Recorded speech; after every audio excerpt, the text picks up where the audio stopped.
जन्माद्यस्य यतोऽन्वयादितरतश्चार्थेष्वभिज्ञस्वराट् तेने ब्रह्महृदाय आदिकवये मुह्यन्ति यं सूरयः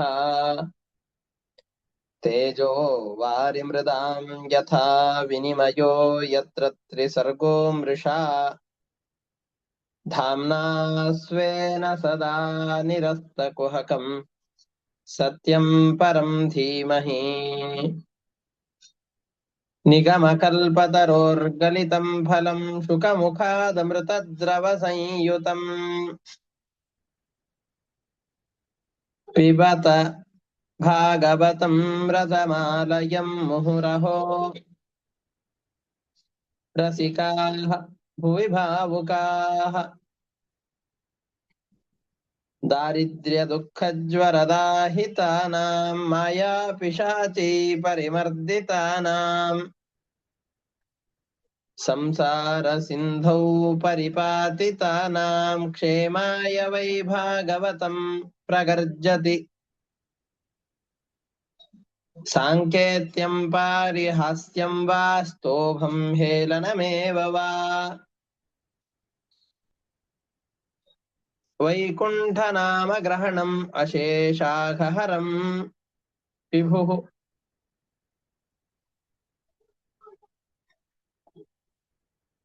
श्रीगुरुभ्यो नमः हरिः ओम्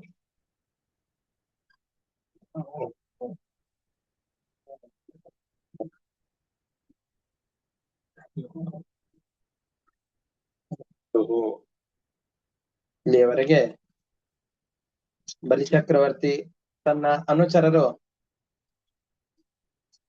ಪರಮಾತ್ಮ ತನ್ನನ್ನ ಕಪಟದಿಂದ ವಂಚಿಸಿ ಬಿಟ್ಟಿದ್ದಾನೆ ಅಂತ ತಿಳಿದು ತ್ರಿವಿಕ್ರಮ ರೂಪಿಯಾದ ಪರಮಾತ್ಮನ ಮೇಲೆ ಆಕ್ರಮಣ ಮಾಡಬೇಕು ಅಂತ ಸಜ್ಜಾಗಿದ್ದಾರೆ. ಆ ಸಂದರ್ಭದಲ್ಲಿ ಪರಮಾತ್ಮ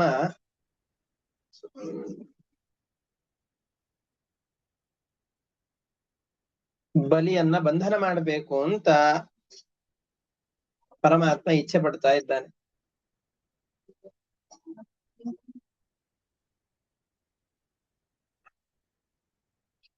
ಗರುಡ ಪರಮಾತ್ಮನಿಗೆ ಈ ಅಭಿಪ್ರಾಯ ಇದೆ ಅಂತ ತಿಳಿದುಕೊಂಡು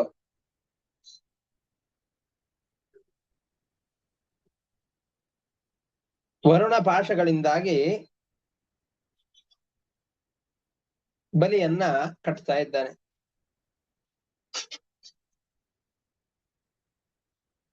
ಅದು ಯಾವ ದಿವಸ? ಸೋಮಪಾನವನ್ನ ಮಾಡುವ ದಿವಸ. ಅದು ಹೇಳ್ತಾರೆ ಯಜ್ಞ ಎಲ್ಲ ಮುಕ್ತಾಯವಾಯಿತು. ಯಜ್ಞದ ಕೃಷ್ಣಾರ್ಪಣವನ್ನು ಹೇಳಿ ಭಗವಂತನಿಗೆ ಮಾಡಿದ ಎಲ್ಲ ಕರ್ಮಗಳನ್ನ ಅರ್ಪಣೆ ಮಾಡಬೇಕು.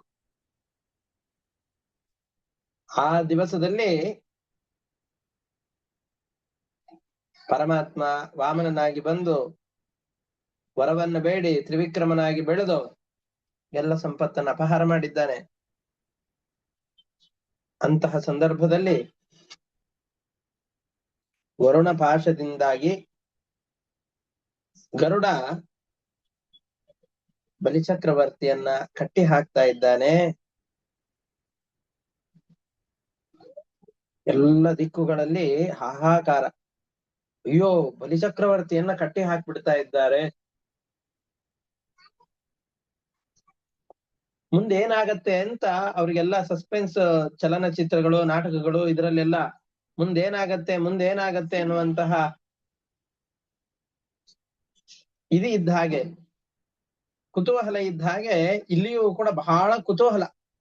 ಯಾಕೆ ಕುತೂಹಲ? ಯಾಕೆ ಅಂತಂದ್ರೆ ಇಲ್ಲೂ ಕೂಡ ಬಲಿಚಕ್ರವರ್ತಿ ಮಾತು ಕೊಟ್ಟಿದ್ದಾನೆ. ಪರಮಾತ್ಮ ತ್ರಿವಿಕ್ರಮ ರೂಪದಿಂದ ಇಡೀ ಜಗತ್ತನ್ನು ವ್ಯಾಪಿಸಿ ಬಿಟ್ಟಿದ್ದಾನೆ. ಮುಂದೆ ಏನಾಗತ್ತೆ? ಮೂರನೇ ಹೆಜ್ಜೆಯನ್ನು ಕೊಡ್ಬೇಕು. ಇಲ್ಲ ಅಂತಂದ್ರೆ ಇವನು ವಚನ ಭ್ರಷ್ಟನಾಗ್ತಾನೆ. ಪರಮಾತ್ಮ ಇವನನ್ನ ನಿಗ್ರಹ ಮಾಡ್ಲಿಕ್ಕೆ ಅಂತ ಬಂದಿದ್ದಾನೆ. ಈ ಏನಾಗತ್ತೆ ಅಂತ ಎಲ್ಲರಿಗೂ ಬಹಳ ಕುತೂಹಲ ಇದೆ.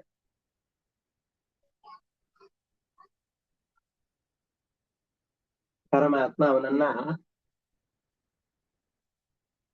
ಗರುಡನ ಕಡೆಯಿಂದ ವರುಣ ಪಾಶದಿಂದ ಬಂಧನ ಮಾಡಿದ್ದಾನೆ. ಈಗ ಬಲಿಚಕ್ರವರ್ತಿಯ ಅಸುರಾವೇಶವನ್ನ ಕಳೆಯುವ ಸಂದರ್ಭ ಬಂದಿದೆ ಎಂದು ಪರಮಾತ್ಮ ಚಿಂತನೆ ಮಾಡಿದ. ಬಲಿಯ ಬಳಿಯಲ್ಲಿ ಏನೂ ಇಲ್ಲ. ಈಗ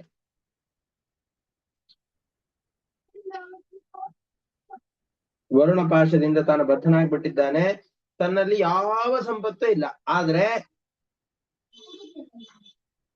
ತನ್ನ ನಿರ್ಧಾರ ಇನ್ನೂ ಅಚಲವಾಗಿದೆ. ತಾನು ಕೊಟ್ಟಂತಹ ಮಾತುಗಳನ್ನು ಪೂರ್ತಿ ಮಾಡಿಕೊಳ್ಳೇಬೇಕು ಅನ್ನುವ ಮನಸ್ಸಿದೆ.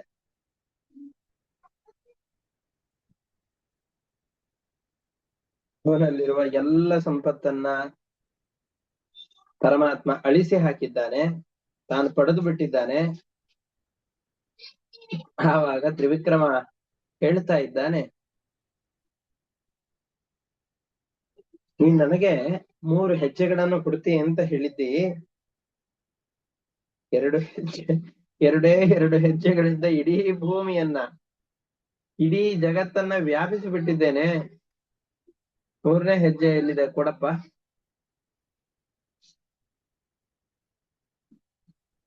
ಪರಮಾತ್ಮ ಒಟ್ಟು ವಾಮನನಾಗಿ ಬಂದು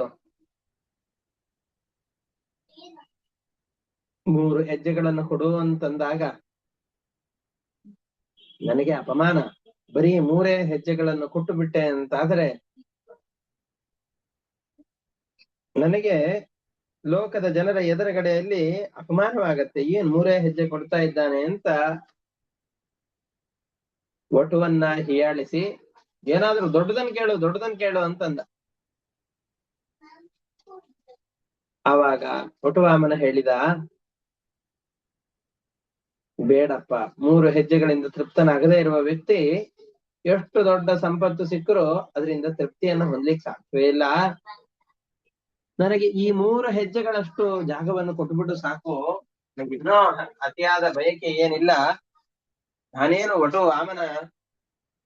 ಒಟುವಾದ ನನಗೆ ಸಂಸಾರವಿಲ್ಲ, ಹೆಂಡತಿ ಮಕ್ಕಳಿಲ್ಲ, ಬೇರೆ ಯಾವುದರ ಯೋಚನೆಯೂ ಇಲ್ಲ, ಇಷ್ಟದ್ರಲ್ಲಿ ತೃಪ್ತಿಯಾಗಿರ್ತೇನೆ ಅಂತ ಹೇಳಿದ ವಾಮನನಲ್ಲಿ ತ್ರಿವಿಕ್ರಮನಾಗಿ ಬೆಳೆದು ಇಡೀ ಜಗತ್ತನ್ನೇ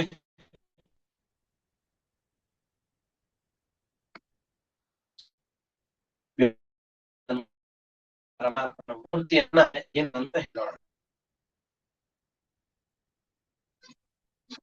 ಅವನು ಹೇಳ್ತಾ ಇದ್ದಾನೆ, 2 ಹೆಜ್ಜೆಯಿಂದ ಇಡೀ ಜಗತ್ತನ್ನು ಅಳೆದಿದ್ದೇನೆ, ಇನ್ನು 3ನೇ ಹೆಜ್ಜೆ ಇಡ್ಲಿಕ್ಕೆ ಏನ್ ಕಾಯ್ತಾ ಇದ್ದೇನೆ, ಎಲ್ಲಿದೆಯಪ್ಪ ಜಾಗ, ಸ್ವಲ್ಪ ತೋರ್ಸು ಅಂತ ಬಳಿಯಲ್ಲಿ ಹಂಗಿಸ್ತಾ ಇದ್ದಾನೆ. ಓಡ್ ಹೋಗ್ಬಿಟ್ರೆ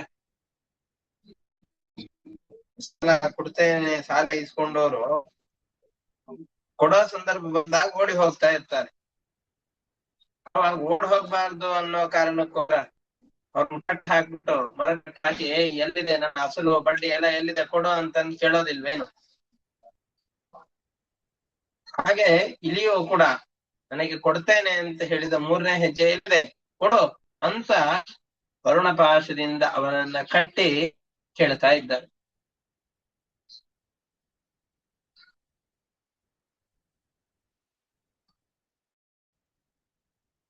ನಿನಗೆ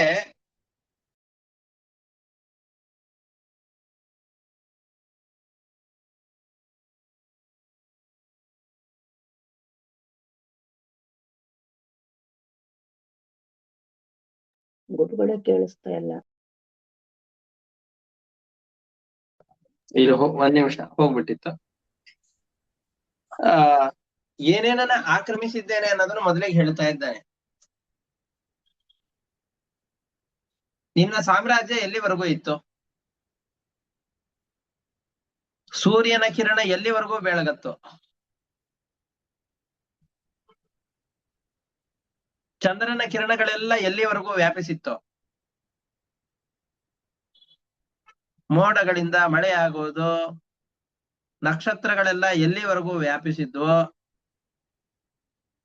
ಅಂತಹ ಅಖಂಡವಾದ ಭೂಮಂಡಲ ನಿನ್ನ ಸುಪರ್ದಿಯಲ್ಲಿತ್ತು.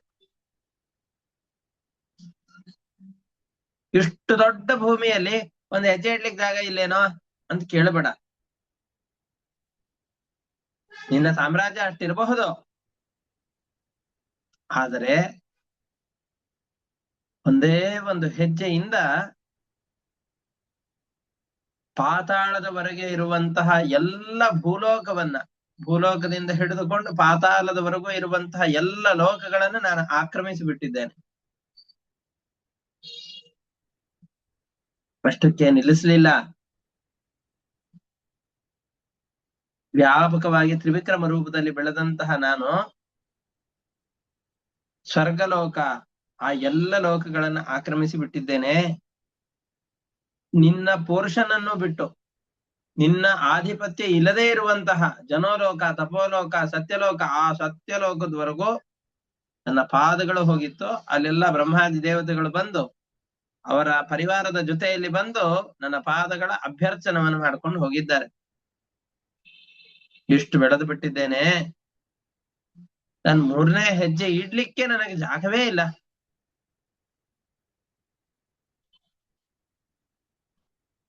ನೀನು ಬೇರೆ ಪ್ರತಿಜ್ಞೆ ಮಾಡ್ಬಿಟ್ಟಿದ್ದಿ, ದೊಡ್ಡ ದೊಡ್ಡ ಮಾತುಗಳನ್ನು ಬೇರೆ ಶುಕ್ರಾಚಾರ್ಯ ಎದುರುಗಡೆ ಹೇಳ್ಬಿಟ್ಟಿದ್ದಿ. ಪ್ರತಿಜ್ಞೆ ಮಾಡಿ ಏನಾದ್ರೂ ಕೊಡ್ಲಿಲ್ಲ ಅಂತಂದ್ರೆ ನರಕದಲ್ಲಿ ವಾಸ ಆಗತ್ತೆ. ಪ್ರತಿಜ್ಞೆ ಮಾಡಿ ಕೊಡ್ಲಿಲ್ಲ ಅಂದ್ರೆ ನರಕದಲ್ಲಿ ವಾಸ ಅಷ್ಟೇ ಅಲ್ಲ, ಭೂಮಿಯು ಕೂಡ ತನ್ನನ್ನು ಇಟ್ಕೊಳ್ಳಿಕ್ಕೆ ಬಹಳ ಅವಮಾನ ಪಡ್ತಾಳೆ. ನಿನಗಷ್ಟು ನಿನ್ನ ಮಾತನ್ನು ಉಳಿಸಿಕೊಳ್ಬೇಕು ಅನ್ನುವಂತಹ ಸ್ಥೈರ್ಯ, ನಿಷ್ಠೆ ಇದೆಲ್ಲ. ಹಾಗಾಗಿ ನನ್ನ 3ನೇ ಹೆಜ್ಜೆಯನ್ನು ಕೊಡಪ್ಪ.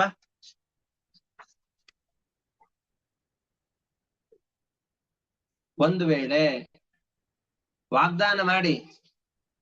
ವಾಗ್ದಾನ ಮಾಡಿದಂತಹ ಪ್ರತಿಜ್ಞೆಯನ್ನು ಪೂರೈಸಲಿಲ್ಲ ಅಂತಂದು ಹೇಳಿದ್ರೆ ವಂಚಕ ಅಂತ ಕರೆಸಿಕೊಳ್ತು. ಒಂದು ಆಗೋದಿಲ್ಲ ಅಂತಂದ್ರೆ ವಾಗ್ದಾನವನ್ನೇ ಮಾಡಬಾರ್ದು. ವಾಗ್ದಾನವನ್ನ ಮಾಡಿ ಆಮೇಲೆ ಅದರಿಂದ ತಪ್ಪಿಸಿಕೊಳ್ಳಿಕ್ಕೆ ಅಂತ ಆ ಮಾತು ಈ ಮಾತು ಅಂತ ಕಳ್ಳಾಟದ ಮಾತುಗಳನ್ನು ಆಡಿದೆ ಅಂತಾದರೆ, ಯಾಚಕನಾದಂತಹ ವ್ಯಕ್ತಿಗೆ ವಂಚನೆಯನ್ನ ಮಾಡಿದೆ ಅಂತಾದ್ರೆ, ನೀನ್ ಏನ್ ಅಂದುಕೊಂಡ್ರೂ ಕೂಡ ನೀನು ಅಂದುಕೊಂಡ ಯಾವ ಕಾರ್ಯಗಳು ಸಫಲವಾಗಿ ಮುಕ್ತಾಯವಾಗೋದೇ ಇಲ್ಲ. ಸ್ವರ್ಗದಿಂದ ಚ್ಯುತನಾಗಿ ಬಿಡ್ತಾನೆ, ಸ್ವರ್ಗಲೋಕದಿಂದ ಕೆಳಗಡೆ ಬೀಳುತ್ತಾನೆ, ನರಕಕ್ಕೆ ಬೀಳುತ್ತಾನೆ, ಅಧಃಪತನವನ್ನು ಹೊಂದುತ್ತಾನೆ.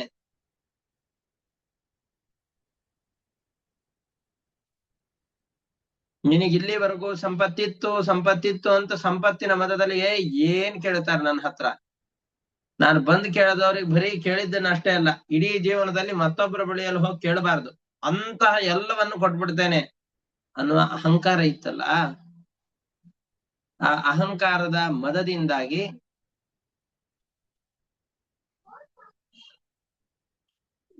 ನೀನು ನನಗ್ ಕೊಡ್ತೇನೆ ಅಂತ ವಾಗ್ದಾನ ಮಾಡಿಬಿಟ್ಟಿದ್ದಿ.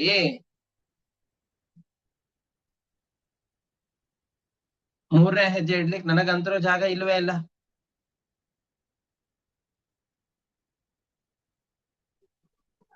ಹಾಗಾಗಿ ನೀನು ನರಕದಲ್ಲಿ ಹೋಗಿ ವಾಸ ಮಾಡು ಅಂತ ಬಲಿಚಕ್ರವರ್ತಿಗೆ ವಾಮನ ಶಿಕ್ಷೆ ಕೊಡ್ತಾ ಇದ್ದ. ಕೆಲವು ವರ್ಷಗಳ ಕಾಲ ನರಕವಾಸ ಮಾಡು ಅಂತ ಹೇಳ್ತಾ ಇದ್ದ. ಆದ್ರೆ ನಾವು ಒಂದು ತಲೆಯಲ್ಲಿ ಇಟ್ಕೊಳ್ಬೇಕು, ದೇವತೆಗಳಿಗೆ ಎಂದಿಗೂ ನರಕ ಇಲ್ಲ. ದೇವತೆಗಳಿಗೆ ಶಿಕ್ಷೆ ಏನು ಅಂತಂದ್ರೆ, ನೀವು ಜೈಲಿಗೆ ಹೋಗಿ ವಾಸ ಮಾಡಿ ಅಂತ ನಮಗೇನಾದ್ರೂ ಹೇಳಿದ್ರು ಅಂತಂದ್ರೆ ಜೈಲಲ್ಲಿ ಹೋಗಿರ್ಬೇಕಲ್ಲ. ಆ ತರ ದೇವತೆಗಳಿಗೆ ನರಕವಾಸ ಅಂದ್ರೆ ಭೂಲೋಕದಲ್ಲಿ ಒಂದಿಷ್ಟು ಕಾಲ ಇರೋದು, ದೊಡ್ಡ ನರಕ ಇದ್ದಾಗ ಅವ್ರಿಗೆ. ನಾವು ಯಾವ ದೊಡ್ಡ ನರಕವನ್ನ, ದೇವತೆಗಳ ಪಾಲಿನ ನರಕವಾದ ಈ ಭೂಲೋಕವನ್ನ ಸ್ವರ್ಗ ಅಂತ ಅನ್ಕೊಂಡು ಇಲ್ಲೇ ಠಿಕಾಣಿ ಊರಿ ಕೂತಿದ್ದೇವ. ನಮ್ಮನ್ನ ಇಲ್ಲಿಂದ ಬಿಟ್ಟು ಕಳಿಸೋರು ಯಾರೂ ಇಲ್ಲ, ನಮ್ಮ ಆಧಿಪತ್ಯ ಭೂಮಿಯಲ್ಲಿ ಯಾವಾಗ್ಲೂ ಇದ್ದೇ ಇರತ್ತೆ ಅನ್ನುವ ಅಹಮಿಕೆಯಿಂದಾಗಿ ನಾವು ಯಾವ ಸ್ಥಳದಲ್ಲಿ ಗಟ್ಟಿಯಾಗಿ ಬೇರೂರಿ ಬಿಟ್ಟಿದ್ದೇವೋ, ಇಂತಹ ಬೇರೂರಿರುವಂತಹ ಸ್ಥಳದಲ್ಲಿ ನರಕ ಅಂತ ತಿಳಿದುಕೊಂಡು ದೇವತೆಗಳು ತಮ್ಮ ಶಿಕ್ಷೆಯನ್ನು ಅನುಭವಿಸ್ಲಿಕ್ಕೆ ಏನ್ ಬರ್ತಾರೆ ನೋಡಿ. ನೀವು ಯಾವುದೇ ದೇವತೆಗಳಿಗೂ ಬಹಳ ದೊಡ್ಡ ಅನರ್ಥವನ್ನು ಮಾಡಿದ್ದಾರೆ ಅಂದ್ರೆ ಭೂಮಿಗೆ ಹೋಗ್ಬಿಟ್ಟು ಸಾಯ್ರಿ ಅಂತಂದು ಅವ್ರಿಗೆ ಶಿಕ್ಷೆ ಕೊಡ್ತಾರೆ. ಮನುಷ್ಯರಿಗೆ ನರಕಕ್ಕೆ ಹೋಗ್ರಿ ಅಂತ ಹೇಗಂತಾರೋ ಹಾಗೆ ದೇವತೆಗಳಿಗೆ ನರಕಕ್ಕೆ ಹೋಗ್ರಿ ಅಂತಂದ್ ಹೇಳಿದ್ರೆ ನರಕ ಲೋಕಗಳು ಅಂತ 5ನೇ ಸ್ಕಂದದಲ್ಲಿ ಹೇಳಿದ್ದಾರಲ್ಲ, ಆ ನರಕಗಳಿಗಲ್ಲ. ಅಲ್ಲೇ ಹೇಳಿದ್ದಾರೆ ದೇವತೆಗಳಿಗೆ ನರಕ ಇಲ್ಲ, ಅವ್ರಿಗೆ ನರಕವಾಸ ಅಂದ್ರೆ ನರಕವಾಸಕ್ಕೆ ಪ್ರತಿನಿಧಿಯಾಗಿ ಭೂಲೋಕದಲ್ಲಿ ಬಂದು ಬೀಳ್ತಾರೆ.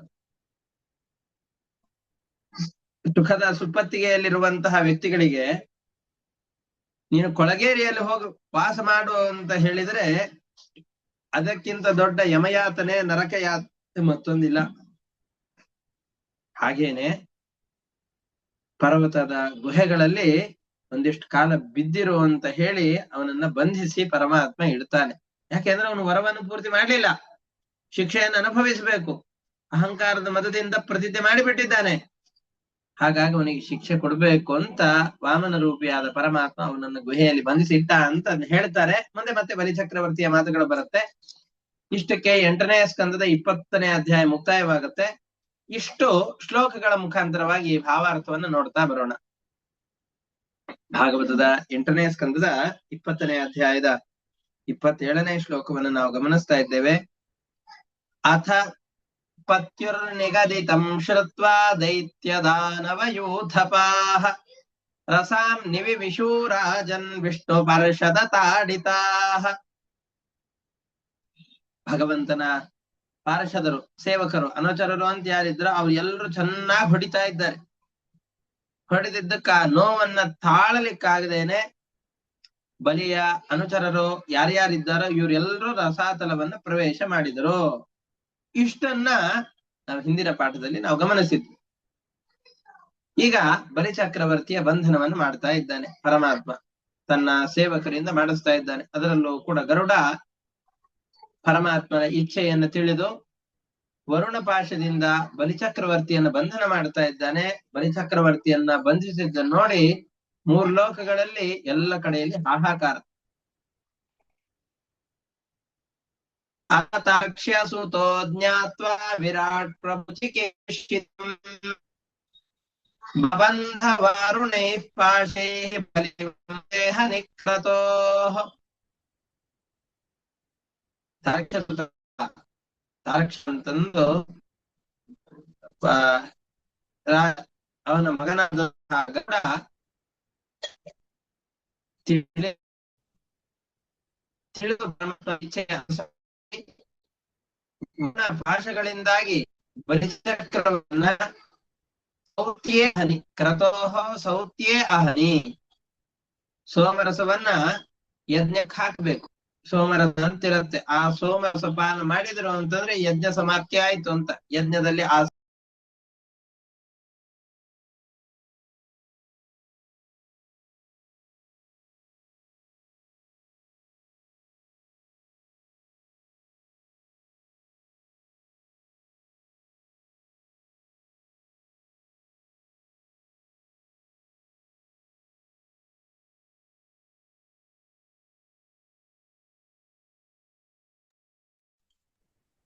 ಹೇಳ್ತಾ ಇಲ್ಲ ಗುರುಗಳೇ, ಕೇಳಿಸ್ತಾ ಇಲ್ಲ. ಹಾ, ಅಷ್ಟೇ. ಈ ಸೌತ್ ವಾಯ್ಸ್ ಕಟ್ಟು ಆಗ್ತಾ ಇದೆ ಗುರುಗಳೇ. ಪರಮಾತ್ಮ ಕೇಳಿಸ್ತಾ ಇರ್ಲಿಲ್ಲ ಗುರುಗಳೇ. ಈ ಶ್ಲೋಕನ ಮತ್ತೊಂದ್ಸಾರಿ ವಿವರಿಸಿ ಗುರುಗಳೇ.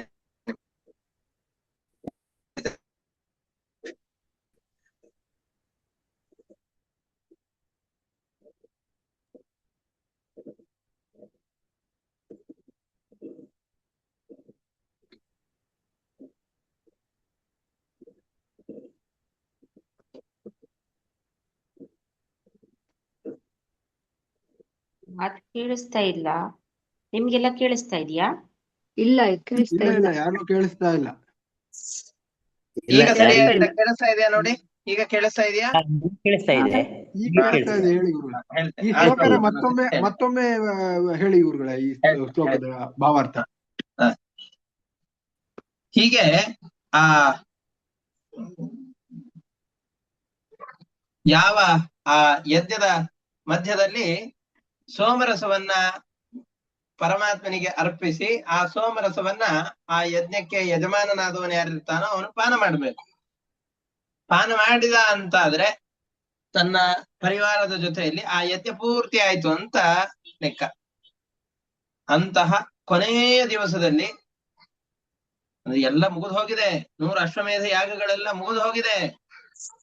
ಆ ಯಜ್ಞದ ಕೊನೆಯ ಕ್ಷಣದಲ್ಲಿ ದಾನವನ್ನು ಕೊಟ್ಟು ಆ ಸೋಮರಸವನ್ನು ಯಜ್ಞದಲ್ಲಿ ಹಿಂಡಿ ಅದರ ಉಳಿದ ಸೋಮರಸವನ್ನು ಪಾನ ಮಾಡಿದ್ರೆ ಮುಗದೇ ಹೋಯ್ತು, ಯಜ್ಞ ಮುಗದೇ ಹೋಯ್ತು, ಏನು ಉಳಿದೇ ಇಲ್ಲ.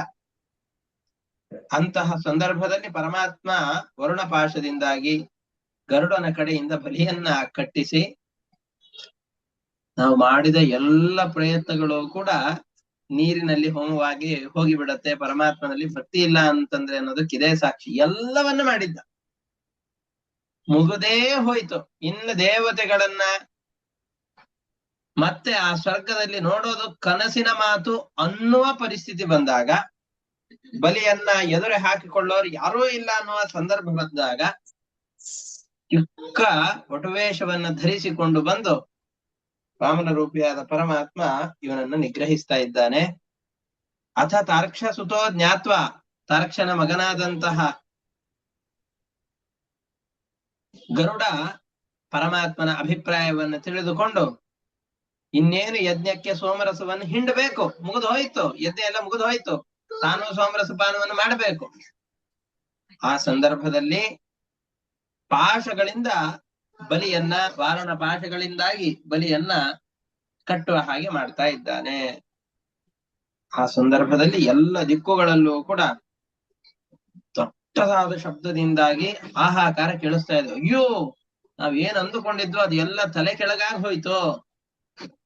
ಯಾವ ಸಂದರ್ಭದಲ್ಲಿ ಬಲಿಚಕ್ರವರ್ತಿ ಇನ್ನು ಜಗತ್ತನ್ನ ಪೂರ್ತಿಯಾಗಿ ತನ್ನ ಕಂಟ್ರೋಲಿಗೆ ತಗೊಂಡು ಅವನನ್ನ ಮೀರ್ಲಿಕ್ಕೆ ಯಾರಿಗೂ ಸಾಧ್ಯ ಇಲ್ಲ ಅಂತ ಅಂದುಕೊಂಡಿದ್ನೋ, ನೋಡಿ ಈ 100ನೇ ಅಶ್ವಮೇಧದ ಕೊನೆ ದಿವಸದವರೆಗೂ ಶುಕ್ರಾಚಾರ್ಯರ ವಿಶೇಷವಾದ ಅನುಗ್ರಹ ಬಲಿಚಕ್ರವರ್ತಿಯ ಮೇಲಿತ್ತು. ಅದರ ಬಲದಿಂದಾಗಿ ಅವನನ್ನ ಎದುರಿಸುವವರು ಯಾರೂ ಇರ್ಲಿಲ್ಲ. ಕೊನೆಯ ದಿವಸ ಶುಕ್ರಾಚಾರ್ಯರಿಗೆ ವಿರುದ್ಧವಾಗಿ ಮಾತನಾಡಿದ, ದಾನ ಕೊಡ್ತೇನೆ ಅಂತ ಹೇಳಿದ, ಕೊಡ್ತೇನೆ ನೀರನ್ನು ಬಿಟ್ಟ ತ್ರಿವಿಕ್ರಮನಾಗಿ ಬೆಳೆದ 2 ಹೆಜ್ಜೆಗಳಿಂದ ಬಲಿಚಕ್ರವರ್ತಿಯನ್ನ ಸೋಲಿಸಿಬಿಟ್ಟ. ಬಲಿಚಕ್ರವರ್ತಿಯ ಎಲ್ಲ ಸಂಪತ್ತನ್ನು ಕೂಡ ತಾನು ಸ್ವೀಕಾರ ಮಾಡಿಬಿಟ್ಟ. ಏನು ಬಲಿಚಕ್ರವರ್ತಿಗೆ ಉಳಿಲಿಲ್ಲ. ನಾವು ಗಳಿಸಿದ ಎಷ್ಟು ದೊಡ್ಡ ಸಂಪತ್ತಾದರೂ ಕೂಡ ಪರಮಾತ್ಮನ ಇಚ್ಛೆ ಇವನಿಗೆ ಆ ಸಂಪತ್ತನ್ನು ಕೊಡಬೇಕು ಅಂತ ಇಲ್ಲ ಅಂತಾದ್ರೆ ಕ್ಷಣ ಮಾತ್ರದಲ್ಲಿ ಅವನು ಗಳಿಸಿದ ಎಲ್ಲ ಸಂಪತ್ತನ್ನು ಕೂಡ ಪರಮಾತ್ಮ ಅಪಹಾರ ಮಾಡಿ ಬಿಡ್ತಾನೆ. ಯಾವ ಸಂಪತ್ತು ಅವನಲ್ಲಿ ಉಳಿಲಿಕ್ಕೆ ಬಿಡೋದೇ ಇಲ್ಲ.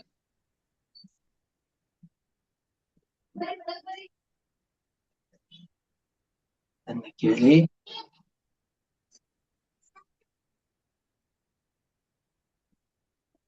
ಎಲ್ಲರೂ ಹಾಹಾಕಾರ ಕೊಡ್ತಾ ಇದ್ದಾರೆ. ಅಯ್ಯೋ, ನಾವು ಅಂದುಕೊಂಡಂತಹ ನಮ್ಮ ಯೋಚನೆಗಳೆಲ್ಲ ತಲೆ ಕೆಳಗಾಗಿ ಹೋಯ್ತು ಅಂತ ಎಲ್ಲ ದಿಕ್ಕುಗಳಲ್ಲಿ ಹಾಹಾಕಾರ ಎದ್ದಿದೆ.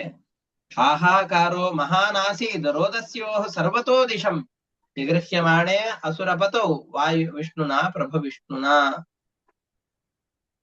ಸರ್ವಶಕ್ತ ಪರಮಾತ್ಮ ಪ್ರಭ ವಿಷ್ಣು ಇವನು ಏನ್ ಮಾಡಿ 100 ಅಶ್ವಮೇಧ ಯಾಗಗಳನ್ನ ಮಾಡಿದ್ರು ಆಮೇಲೆ ಬಡದ್ ಹಾಕ್ಲಿಕ್ಕೆ ಆಗ್ತಾ ಇತ್ತು, ಆಗೋದಿಲ್ಲ ಅಂತಲ್ಲ. ಆದ್ರೆ ಸರಿಯಾಗಿ ಲೋಕದ ನಿಯಮಗಳನ್ನು ಪಾಲಿಸಬೇಕು, ಅವನ ಅಹಂಕಾರ ಇಳಿಬೇಕು. ಆಮೇಲೆ ತನ್ನ ಭಕ್ತನಾದ ಬಲಿಚಕ್ರವರ್ತಿಗೆ ಆ ಅಹಂಕಾರ ಬಹಳ ದಿವಸ ಇರಬಾರ್ದು, ಇಳಿದು ಬಿಡಬೇಕು. ಅದಕ್ಕೆ ಪರಮಾತ್ಮ ಬಂದಿದ್ದು. ನಮಗೆ ಬಲಿಚಕ್ರವರ್ತಿಗೆ ಏನ್ ಅಹಂಕಾರ ಇದೆಯೋ ಅದರ 1000 ಪಟ್ಟಿದೆ, ಅದನ್ನು ನಮ್ಮ ಹತ್ರ ಬರೋದಿಲ್ಲ. ಯಾಕೆ ಅಂದ್ರೆ ಬಲಿಚಕ್ರವರ್ತಿಗೆ ಅಹಂಕಾರಕ್ಕಿಂತ ಕೋಟಿ ಪಟ್ಟು ಮಿಗಿಲಾದಂತಹ ಭಕ್ತಿ ಇತ್ತು. ನಮ್ಮಲ್ಲಿ ಭಕ್ತಿ ಇಲ್ಲ, ಅದಕ್ಕೆ ನಮ್ಮನ್ನು ರಕ್ಷಿಸಬೇಕು ಅಂತ ಪರಮಾತ್ಮನಿಗೆ ಆಸೆಯೂ ಹುಟ್ಟೋದಿಲ್ಲ. ಅದು ಕ್ಷುಲ್ಲಕವಾದ ಆಸೆಗಳಿಗೆ ಬಲಿ ಬಿದ್ದು ನಾವೇ ಬಲಿಯಾಗಿ ಹೋಗ್ಬಿಡ್ತೇವೆ. ದಾನ ಮಾಡ್ಲಿಕ್ಕೆ ಅವಕಾಶವೇ ಇಲ್ಲ. ಬಲಿ ತನ್ನನ್ನೇ ತಾನು ದಾನ ಮಾಡಿಕೊಳ್ತಾನೆ. ಅವನನ್ನ ವಾರುಣ ಪಾಶಗಳಿಂದ ಬಂಧಿಸಿ ವಾಮನ ರೂಪಿಯಾದ ಪರಮಾತ್ಮ ಹೇಳ್ತಾ ಇದ್ದಾನೆ. ಎಂಥವನನ್ನು ಕುರಿತು ಹೇಳ್ತಾ ಇದ್ದಾನೆ, ಅದಕ್ಕೆಲ್ಲ ಒಂದು ಒಳ್ಳೆ ವಿಶೇಷಣಗಳನ್ನು ಕೊಡ್ತಾರೆ. ನಷ್ಟಶ್ರಿಯಂ, ಅವನ ಸಂಪತ್ತೆಲ್ಲ ನಾಶವಾಗಿ ಹೋಗ್ಬಿಟ್ಟಿದೆ, ಯಾವ ಸಂಪತ್ತು ಉಳಿದಿಲ್ಲ. ಏನೇನಿದೆಯೋ ಎಲ್ಲವನ್ನು ಪರಮಾತ್ಮ ಸ್ವೀಕಾರ ಮಾಡಿಬಿಟ್ಟಿದ್ದಾನೆ. ಬಲಿಚಕ್ರವರ್ತಿ ನೋಡಿದ್ದಾನೆ, ಅದನ್ನ ಹೌಹಾರಿ ಬಿಟ್ಟಿದ್ದಾನೆ. ಅದ್ಭುತ, ಆಶ್ಚರ್ಯ ಅಂತ ಅವನ ಮನಸ್ಸಿನಲ್ಲಿ ಭಾವನೆ ಇದೆ. ಅವನ ಸಂಪತ್ತೆಲ್ಲವೂ ಹೋಗಿದೆ, ಏನೂ ಇಲ್ಲ, ಕೊಡ್ಲಿಕ್ಕೆ ಏನೂ ಇಲ್ಲ. ಕವಡೆ ಕಾಸಿನಷ್ಟು ಸಂಪತ್ತನ್ನು ಉಳಿಸಿಲ್ಲ. ಅವನ ಶರೀರದಲ್ಲಿರುವ ಆಭರಣಗಳು ಎಲ್ಲವನ್ನು ಪರಮಾತ್ಮ ವ್ಯಾಪಿಸಿದ್ದಾನೆ. ಪರಮಾತ್ಮ ಅವನ ಪಾದದ ಸಂಪರ್ಕ ಇಲ್ಲದೆ ಇರುವ 3 ಲೋಕಗಳ ಯಾವುದೇ ಒಂದು ತೃಣದಷ್ಟು ಜಾಗವನ್ನು ಕೂಡ, ಸೂಜಿ ಮೊನೆಯಷ್ಟು ಜಾಗವನ್ನು ಕೂಡ ಪರಮಾತ್ಮ ಉಳಿಸಿಯೇ ಇಲ್ಲ. 2 ಹೆಜ್ಜೆಗಳಿಂದ ಇಡೀ ಜಗತ್ತನ್ನು ವ್ಯಾಪಿಸಿ ಬಿಟ್ಟಿದ್ದಾನೆ. ಅದರಿಂದ ನಷ್ಟಶ್ರಿಯಂ, ಬಲಿಚಕ್ರವರ್ತಿಯ ಸಂಪತ್ತೆಲ್ಲ ನಾಶವಾಗಿ ಹೋಗಿದೆ. ಆದರೆ ಸ್ಥಿರ ಪ್ರಜ್ಞಂ, ಅವನ ಬುದ್ಧಿ ಮಾತ್ರ ಸರಿಯಾಗಿದೆ, ನೆಟ್ಟಗಿದೆ. ನಮ್ಮ ಬುದ್ಧಿ ಹಾಳಾಗೋದು 2 ಸಂದರ್ಭದಲ್ಲಿ. ಮಿತಿಮೀರಿದ ಸಂಪತ್ತು ನಮ್ಮ ಬಳಿಯಲ್ಲಿದ್ದಾಗ, ಅಥವಾ ನಮ್ಮ ಸಂಪತ್ತೆಲ್ಲವೂ ನಾಶವಾದಾಗ. ಈ 2 ಸಂದರ್ಭದಲ್ಲಿ ನಮ್ಮ ಬುದ್ಧಿ ನಮ್ಮ ಹತೋಟಿಯನ್ನ ಬಿಟ್ಟು ಅದು ತನ್ನ ಮನಸ್ಸಿಗೆ ತಕ್ಕ ಹಾಗೆ ಕುಣಿಲಿಕ್ಕೆ ಶುರು ಮಾಡತ್ತದು. ಭೂತ ಚೇಷ್ಟೆ ಅವಾಗ ಶುರು ಆಗತ್ತೆ ಮನಸ್ಸಿನದ್ದು. ಕುದುರೆಗಳು ಹತೋಟಿಯನ್ನು ತಪ್ಪಿದರೆ, ಆ ಸಾರಥಿಯ ಹತೋಟಿಯನ್ನು ತಪ್ಪಿದ ಕುದುರೆಗಳು ಎಲ್ಲೆಲ್ಲೋ ಹೋಗಿ ಬೀಳಿಸಿ ಬಿಡತ್ತಲ್ಲ, ಹೊಂಡಕ್ಕಾಗತ್ತಲ್ಲ. ಹಾಗೆ ಹೊಂಡಕ್ಕೆ ಹಾಕುವಂತಹ ಸಂದರ್ಭ 2. ಒಂದು ಮಿತಿಮೀರಿದ ಐಶ್ವರ್ಯ ಬಂದಾಗ, ಅಥವಾ ನಮ್ಮಲ್ಲಿರುವ ಐಶ್ವರ್ಯವೆಲ್ಲವೂ ನಷ್ಟವಾದಾಗ. ಮಿತಿಮೀರಿದ ಐಶ್ವರ್ಯ ಬಂದಾಗ ನನ್ನ ಎದುರುಗಡೆಯಲ್ಲಿ ಯಾರಿದ್ದಾರೆ ಅನ್ನುವ ಅಹಮಿಕೆಯಿಂದಾಗಿ ನಾನು ಎಲ್ಲವನ್ನ ಸಾಧಿಸಬಲ್ಲೆ, ನನ್ನನ್ನ ಎದುರಿ ಹಾಕಿಕೊಳ್ಳುವವರು ಯಾರೂ ಇಲ್ಲ, ನನಗೆ ಅಧಿಕಾರದ ಶಕ್ತಿ ಇದೆ, ಸಂಪತ್ತಿನ ಪ್ರಭಾವ ಇದೆ, ನನ್ನನ್ನ ಎದುರಿಸಿ ನಿಲ್ಲುವ ಜಗತ್ತಿನ ಯಾವುದೇ ಒಬ್ಬ ಜನರು ಕೂಡ ಇಲ್ಲ ಅನ್ನುವ ಅಹಮಿಕೆಯ ಪ್ರಭಾವದಿಂದಾಗಿ ಮನುಷ್ಯ ಅಧರ್ಮದ ಹಾದಿಯಲ್ಲಿ ನಡೀತಾನೆ. ಆ ಅಹಂಕಾರದ ಅಮಲಿನಲ್ಲಿದ್ದಾಗಲೇನೆ ವಾಮನ ರೂಪಿಯಾದ ಪರಮಾತ್ಮ ಬಂದು ಇವನ ಬಳಿಯಲ್ಲಿ ನನಗೆ 3 ಹೆಜ್ಜೆ ದಾನ ಕೊಡಯ್ಯ ಅಂತ ಕೇಳಿತು.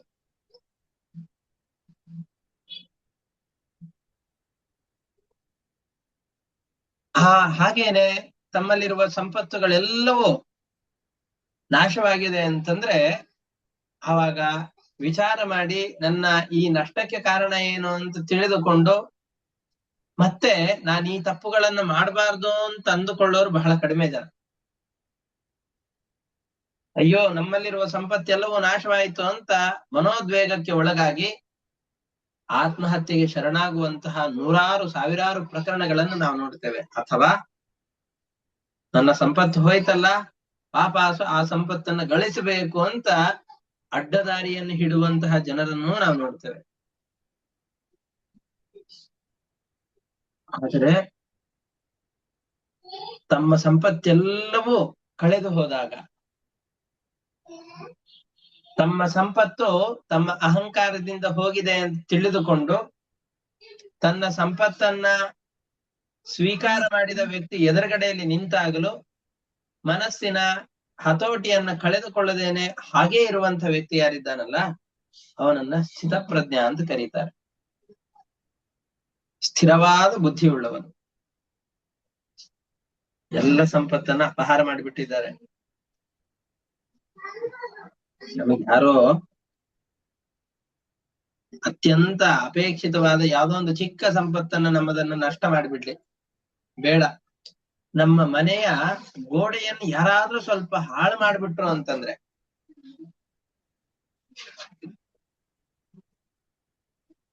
ನಮ್ಮಲ್ಲಿರುವ ಅಲ್ಪವಾದ ಸಂಪತ್ತು ಯಾವುದೋ ಒಂದು ಕಾರ್ಯಗಳಿಗೆ ಅಂತ ನಷ್ಟವಾಗಿ ಹೋಗಿಬಿಡ್ತು ಅಂತಂದ್ರೆ,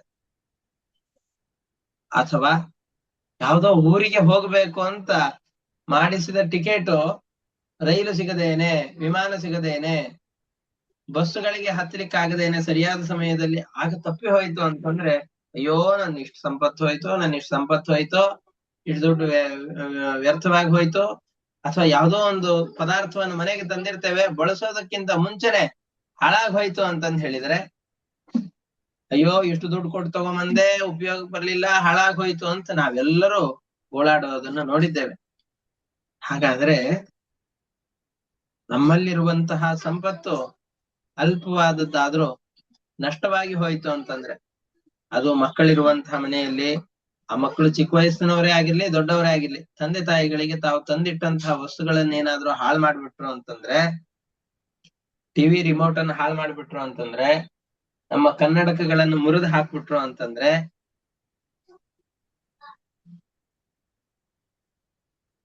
ಮೊಬೈಲ್ಗಳನ್ನು ಎತ್ತಿ ನೀರಲ್ಲಿ ಹಾಕ್ಬಿಟ್ರು ಅಂತಂದ್ರೆ, ಚಿಕ್ಕ ಚಿಕ್ಕ ವಿಷಯಗಳು ಜೀವನದ ದೊಡ್ಡದಾದಂತಹ ಇದರಲ್ಲಿ ಆ ದಿನಕ್ಕೆ ಇದೇ ದೊಡ್ಡ ವಿಷಯವಾಗಿ ಇಡೀ ದಿವಸ ಎಲ್ಲ ಹಾಳಾಗಿ ಹೋಗಿಬಿಡತ್ತೆ. ನಮ್ಮ ಮನಸ್ಸು ವ್ಯಗ್ರವಾಗತ್ತೆ. ಅವತ್ತು ಮಕ್ಕಳ ಮುಖ ಕಂಡ್ರು ಅಂತಂದ್ ಹೇಳಿದ್ರೆ ಸಿಟ್ಟು ಬರುತ್ತೆ. ಯಾಕೆ ಅಂತಂದ್ರೆ ನಮ್ಮ ಸಂಪತ್ತನ್ನು ನಾಶ ಮಾಡಿದ್ದಾನೆ, ನಮ್ಮ ವಶದಲ್ಲಿದ್ದಂತಹ ವಸ್ತುವನ್ನು ಇವನು ನಾಶ ಮಾಡಿದ್ದಾನೆ, ಹಾಳು ಮಾಡಿಬಿಟ್ಟ ಅಂತ ಅಂದುಕೊಂಡು ಸಿಟ್ಟಿನ ಭರದಲ್ಲಿ 4 ಪೆಟ್ಟುಗಳನ್ನು ಹಾಕ್ಬಿಡ್ತೇವೆ. ನಾವೇನ್ ಬಲಿಚಕ್ರವರ್ತಿಯಷ್ಟು ಮನೋನಿಗ್ರಹ ಉಳ್ಳವರಲ್ಲ. ಅದರಿಂದಾಗಿ ಇದನ್ನು ಮಾಡೋದೆಲ್ಲ ಸಹಜವೇ. ಆದ್ರೆ ಬಲಿಚಕ್ರವರ್ತಿಯ ಸಮಸ್ತ ಐಶ್ವರ್ಯವನ್ನು ಕೂಡ ಅವನ ಕಡೆಯಿಂದಲೇನೆ ನೀನೇ ಕೊಟ್ಟಿದ್ದ, ನಾನೇನು ಮೋಸದಿಂದ ತಗೊಂಡಿದ್ದಲ್ಲ, ನೀ 3 ಹೆಜ್ಜೆ ಕೊಡ್ತೇನೆ ಅಂತ ಅಂದಿದ್ದಿ, 2 ಹೆಜ್ಜೆ ಕೊಟ್ಟಿದ್ದಿ, 2 ಹೆಜ್ಜೆಯಲ್ಲಿ ಎಲ್ಲವನ್ನು ಅಳೆದಿದ್ದೇನೆ ಅಂತ ಕೇಳಿ ಈಗೆಲ್ಲ ಎಷ್ಟೋ ಸಂದರ್ಭದಲ್ಲಿ ನಾವು ಮೋಸ ಮಾಡೋದನ್ನು ಕೇಳಿರ್ತೇವಲ್ಲ. ಬಾಡಿಗೆ ಮನೆಗೆ ಅಂತ ಬಂದಂತವರು ಮನೆ ಯಜಮಾನನನ್ನೇ ಓಡಿಸಿ ಬೀದಿಯಲ್ಲಿ ನಿಲ್ಲಿಸಿಬಿಟ್ರೆ ಹೇಗಿರತ್ತೆ?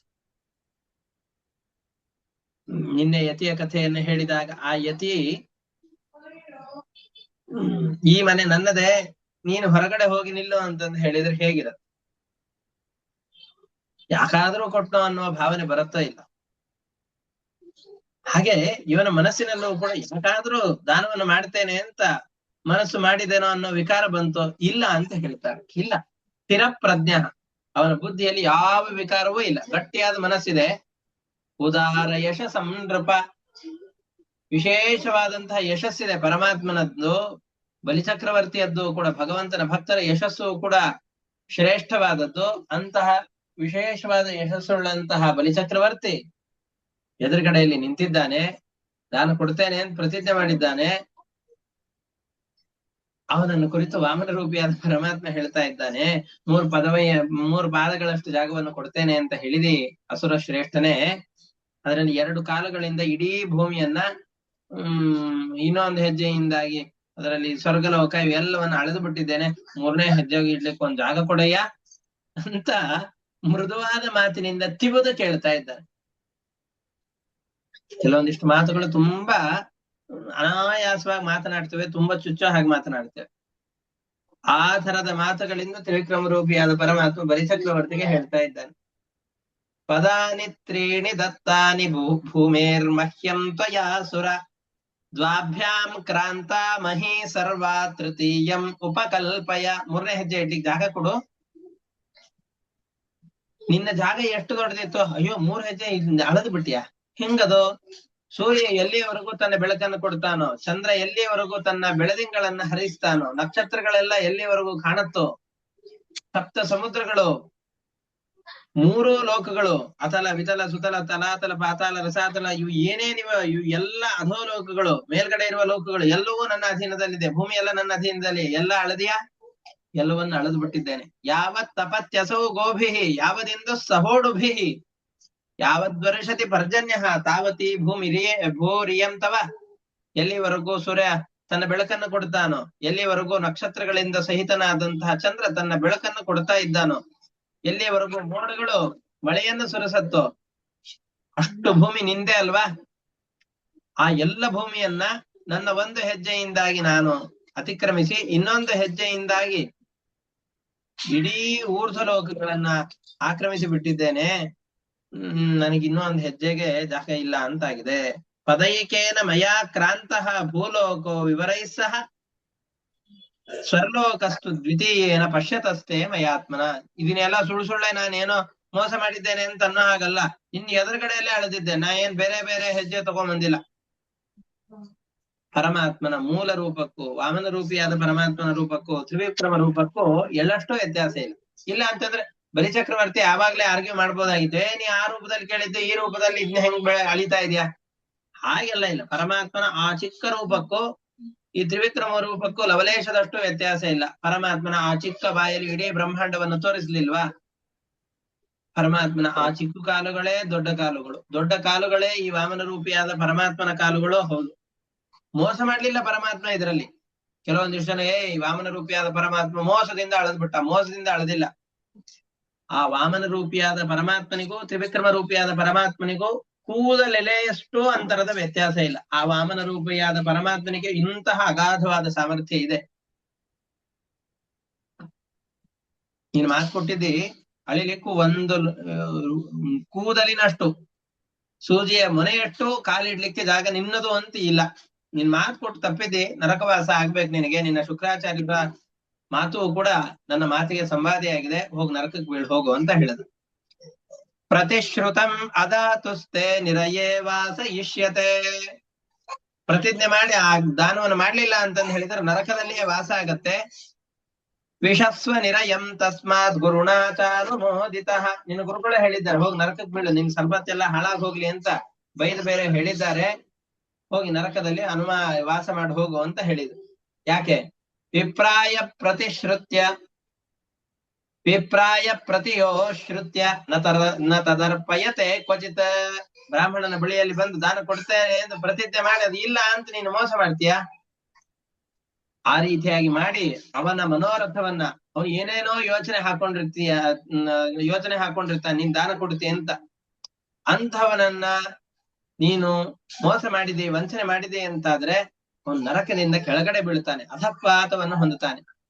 ವೃಥಾ ಮನೋರಥಸ್ತಸ್ಯ ದೂರೇ ಸ್ವರ್ಗಾತ್ ಪತತ್ಯಧಃ. ಸ್ವರ್ಗದಿಂದ ಬಹಳ ದೂರದಲ್ಲೇ ವಾಸ ಮಾಡ್ತಾನೆ. ಇವನ ಮನೋರಥವನ್ನ ಎಂದಿಗೂ ದೇವತೆಗಳು ಪೂರ್ತಿ ಮಾಡೋದಿಲ್ಲ. ಹಾಗಾಗಿ ನರಕದಲ್ಲಿ ಹೋಗಿ ಬೀಳು.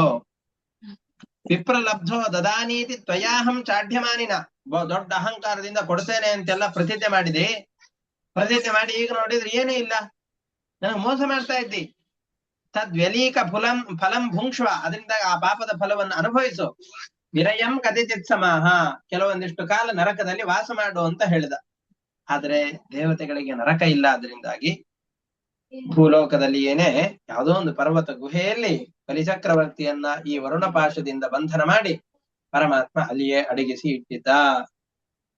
ನಂತರದಲ್ಲಿ ಅವನ ಎಲ್ಲ ದೋಷಗಳನ್ನ ಪರಿಹಾರ ಮಾಡಿ ಪರಮಾತ್ಮ ಮತ್ತೆ ಅವನ ಅಧೋಲೋಕದಲ್ಲಿ ಇಟ್ಟು ತಾನೇ ಅವನ ಮನೆಗೆ ಸೇವಕನಾಗಿ ಹೋಗ್ತಾನೆ. ಅದನ್ನ ಆ ಕಥೆಯನ್ನ ಮತ್ತೆ ಮುಂದಿನ ಪಾಠದಲ್ಲಿ 21ನೇ ಅಧ್ಯಾಯದಲ್ಲಿ ನೋಡೋಣ. 21ನೇ ಅಧ್ಯಾಯ ಈ ಸ್ಕಂದದ 8ನೇ ಸ್ಕಂದದ ಕೊನೆಯ ಅಧ್ಯಾಯ. ಇಷ್ಟಕ್ಕೆ ಈ ಇನ್ನು 20ನೇ ಅಧ್ಯಾಯ ಮುಗೀತು. 21, 22ನೇ ಅಧ್ಯಾಯ ಮುಗೀತು ಅಂತಂದ್ರೆ 2 ಚಿಕ್ಕ ಚಿಕ್ಕ ಅಧ್ಯಾಯಗಳಿವೆ. ಆ ಅಧ್ಯಾಯಗಳಲ್ಲಿ ಒಂದಿಷ್ಟು ವಿಷಯಗಳನ್ನ, ಬಲಿಚಕ್ರವರ್ತಿಯ ವಿಷಯಗಳನ್ನ ಹೇಳಿ ಇದರ ವಿಶೇಷತೆಯನ್ನ ತಿಳಿಸಿಕೊಡ್ತಾರೆ. ಈ ಕಥೆಯನ್ನ ಮುಕ್ತಾಯ ಮಾಡ್ತಾರೆ. ಇನ್ನೊಂದ್ 2-3 ಅಧ್ಯಾಯಗಳಲ್ಲಿ ಈ 8ನೇ ಸ್ಕಂದ ಮುಕ್ತಾಯವಾಗುತ್ತೆ. ಮುಂದೆ 9ನೇ ಸ್ಕಂದ ಆರಂಭವಾಗುತ್ತೆ. ಆ ಕಥೆಗಳನ್ನು ಮತ್ತೆ ಮುಂದಿನ ಪಾಠದಲ್ಲಿ ನೋಡೋಣ ಅಂತ ಹೇಳ್ತಾ ಇಷ್ಟಕ್ಕೆ ಮುಕ್ತಾಯ ಮಾಡ್ತಾ ಇದ್ದೇನೆ ಇಂದಿನ ಪಾಠವನ್ನ. ಹರಯೇ ನಮಃ. ಶ್ರೀಕೃಷ್ಣ ಅರ್ಪಣಮಸ್ತು. ಅನೇನ ಭಾವಿಯತ್ ಪುಣ್ಯಂ ಏನ ಪ್ರೀಣಾತು ಕೇಶವ. ಹರಯೇ ನಮಃ. ಶ್ರೀಕೃಷ್ಣ ಅರ್ಪಣಮಸ್ತು. ಎಲ್ಲರಿಗೂ ನಮಸ್ಕಾರ. ನಮಸ್ಕಾರ ನಮಸ್ಕಾರ ಗುರುಗಳೇ. ನಮಸ್ಕಾರ ಆಚಾರ್ಯ.